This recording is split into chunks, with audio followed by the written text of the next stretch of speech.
السلام علیکم خان وائس کے دوستوں، قصہ امام بخاری کا۔ ایک بار امام بخاری رحمۃ اللہ علیہ کو سمندر کا سفر کرنا پڑا۔ آپ جہاز میں سوار ہوئے۔ آپ کے پاس 1000 اشرفیاں تھیں۔ ایک صاحب نے جہاز والوں کو بتا دیا کہ آپ کون ہیں، لہٰذا جہاز والے آپ کی خدمت میں لگے رہے۔ انہوں نے اپنا ایک ساتھی مستقل طور پر آپ کی خدمت میں لگا دیا۔ اس نے آپ کی خوب خدمت کی۔ آپ اس سے بہت متاثر ہوئے۔ باتوں باتوں میں 1000 اشرفیوں کا ذکر کر بیٹھے۔ ایک صبح وہ شخص اٹھا اور چیخنے چلانے لگا، یہاں تک کہ کپڑے پھاڑنے کی نوبت آ گئی۔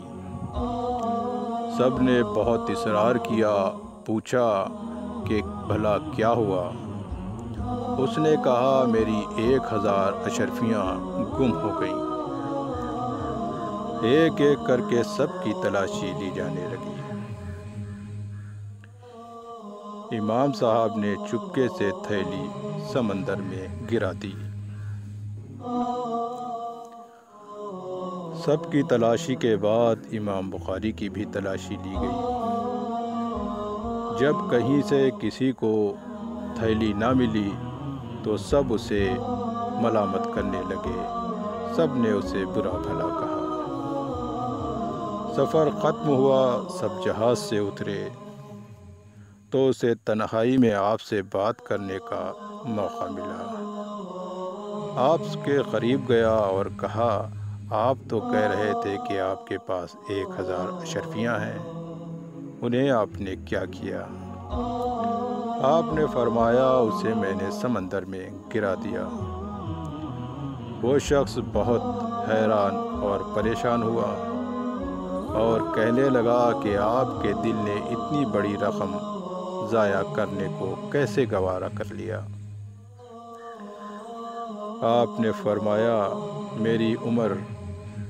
میری تمام عمر نبی کریم صلی اللہ علیہ وسلم کی تعلیم اور حدیث جمع کرنے میں گزر گئی۔ اگر آج وہ تھیلی میرے پاس سے نکلتی تو لوگ میرے بارے میں کیا سوچتے؟ اگر آپ کو میری یہ چھوٹی سی معلومات اچھی لگی ہو تو میرے ویڈیو کو لائک کریں، شیئر کریں اور میرے چینل کو ضرور سبسکرائب کریں۔